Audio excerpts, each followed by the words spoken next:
Toxicity self care में। आजकल self care पर इतना ज्यादा ध्यान दिया जाता है, वादा बस यही रहता है कि सेल्फ केयर से सारे के सारे गम गलत हो जाएंगे। टॉक्सिसिटी, जहां पर तनाव इतना ज्यादा हो गया है कि वो जहरीला हो गया है, तो सेल्फ केयर में जब आप खुद का ध्यान रख रहे हैं, वो टॉक्सिक कैसे हो सकती है। आज जानते हैं टॉक्सिक सेल्फ केयर कैसी दिखती है, कैसे पहचाने, और हेल्दी सेल्फ केयर क्या है। आपको दो ट्रेंडी वर्ड्स तो पता है ही। पहला शब्द है सेल्फ केयर और दूसरा शब्द है टॉक्सिसिटी। हम इन्हें एक साथ सोचते नहीं, पर कहीं हमारी जिंदगी में वो दोनों शब्द पूरे प्रभावों के साथ एक साथ तो नहीं रह रहे। हमारी जिंदगी की हर मुश्किल, हर समस्या, हर झमेले का इलाज माना जाता है सेल्फ केयर को। चाहे बॉडी केयर हो थ्रू स्पास, ट्रीटमेंट्स, रिलैक्सेशन, या फिर mind care through journaling, connecting. Toxic self care वो जगह है जहां पर सेल्फ केयर एक सीमा क्रॉस कर देती है। अति किसी भी चीज की अच्छी नहीं होती, तो अगर सेल्फ केयर भी बहुत ज्यादा हो जाए तो नुकसान ही करती है। जानना चाहेंगे सेल्फ केयर कब टॉक्सिक हो जाती है। हम हर समय सुनते हैं पॉजिटिव रहो, जिंदगी के ब्राइटर साइड को देखो, every cloud has a silver lining. Positivity अच्छी है, हेल्पफुल है, कठिनाइयों का सामना थोड़ा सा आसान बना देती है। हम हैं तो गम है। अगर हम सारे नेगेटिव इमोशंस को दबाते जाएंगे, छुपाते जाएंगे, या स्वीकार ही नहीं करेंगे, सिर्फ फोर्स पॉजिटिविटी में ही रहेंगे, तो क्या होगा। आपको एक सूटकेस पैक करनी है, आपने उसकी कैपेसिटी से बहुत ज्यादा पैक कर दिया। पहला, तो जब आप बंद करने जाएं तो सूटकेस टूट जाए, और दूसरा, किसी तरह आपने बंद भी कर दिया, तो जिस समय सूटकेस खोलेंगे आप कल्पना कर सकते हैं क्या होगा।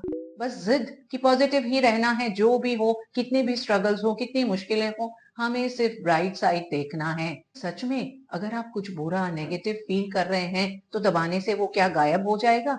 उसे अगर आपने एक्नॉलेज नहीं किया, छुपाया, तो वो नुकसान ही करेगा। बस ठूसते जाओ तो फटेगा ही।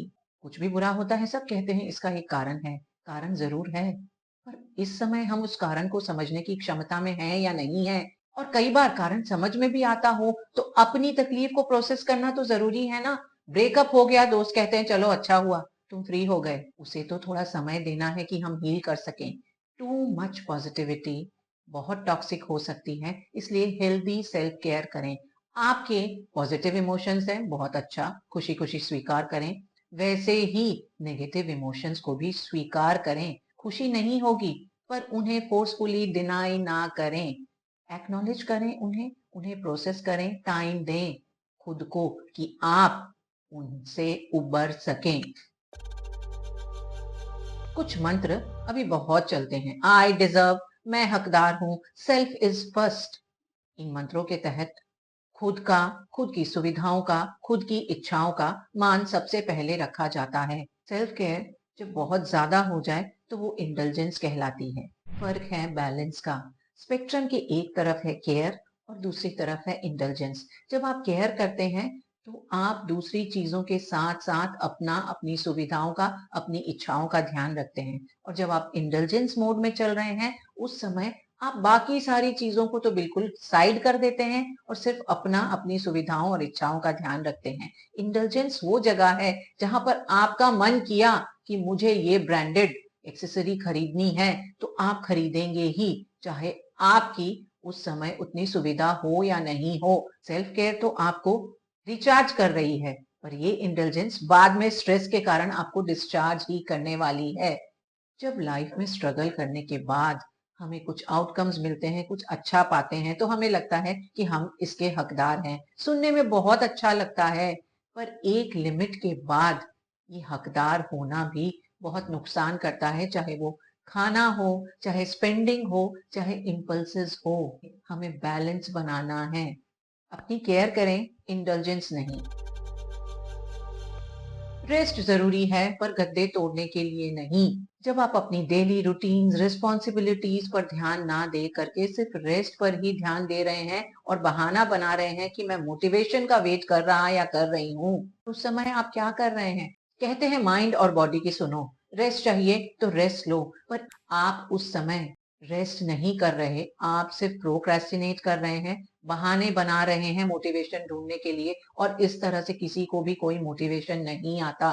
रेस्ट जब अवॉइडेंस बन गया तो ये टॉक्सिक हो गया। तो रेस्ट को रिस्पॉन्सिबिलिटीज से बचने का बहाना ना बनाएं।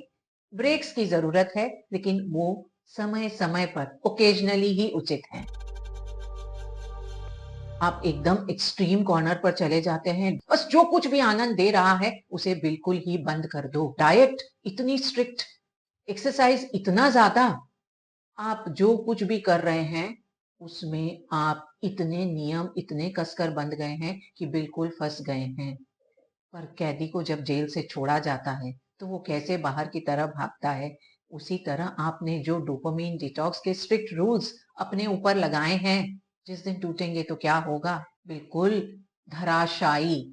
इसलिए कुछ भी जो बहुत कठिन लग रहा है शुरू करने जा रहे हैं तो खुद से पूछें, क्या मैं ये 5 साल तक कंटिन्यू कर पाऊंगी? अगर जवाब हाँ मिले तो समझ जाइए वो हेल्दी सेल्फ केयर है। अदरवाइज इसके टॉक्सिसिटी पर बहुत जल्दी पहुंचने की संभावनाएं हैं।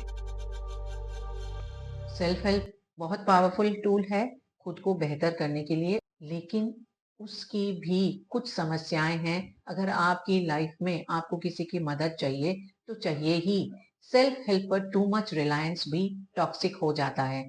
आज जब इंफॉर्मेशन का ओवरलोड है और इतने सारे लोगों के एक्सपीरियंसेस के बारे में पता चलता है, हमारे खुद के एक्सपेक्टेशंस काफी अनरियलिस्टिक हो जाते हैं। ऐसा लगता है कि बस हम खुद को एकदम फिक्स कर लें, कॉन्स्टेंटली इंप्रूव करते जाएं। जब आप किताबें पढ़ते हैं, मोटिवेशनल कंटेंट देखते हैं, अच्छा है, पर ये एक्सटर्नल है। जो भी चेंज आएगा, इंप्रूवमेंट होगा, वो तभी होगा जब आप अंदर से खुद को चेंज करें।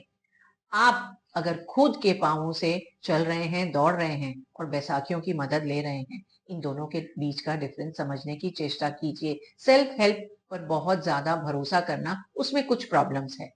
आप सिर्फ सेल्फ हेल्प के बारे में पढ़ते हैं, बातें करते हैं, कोर्सेज करते हैं, किताबें खरीदते हैं, कंटेंट देखते हैं, लेकिन आप उसमें ही इतने ज्यादा व्यस्त हैं कि आपको उन सबको अपनी जिंदगी में अपनाने का, इम्प्लीमेंट करने का समय ही नहीं है। आपको सिर्फ भ्रम हो रहा है कि आप इम्प्रूव हो रहे हैं, आपको लगता है बेहतरी होती ही जा रही है, पर क्या सचमुच में आप बेहतर हो रहे हैं, कुछ चेंज आ रहा है? ये समझना जरूरी है। इसलिए सेल्फ हेल्प का जो आप बाहरी ज्ञान ले रहे हैं उसे लिमिट करें। एक बार में सिर्फ एक हैबिट पर ध्यान रखें, उस पर फोकस करें, उसे अपनाएं, तब तक कि जब तक कि वो आपकी जिंदगी का एक हिस्सा ना बन जाए, till it's embedded in you. Analysis paralysis, इतनी इंफॉर्मेशन, आपको एक छोटी सी चीज के बारे में जानना है, सिर्फ एक बटन दबाने की जरूरत है और दुनिया भर की इंफॉर्मेशन आपके पास होती है। कोई कुछ कहता है, कोई कुछ कहता है, और आपको समझ ही नहीं आता कौन सच कह रहा है, कौन सच नहीं कह रहा है।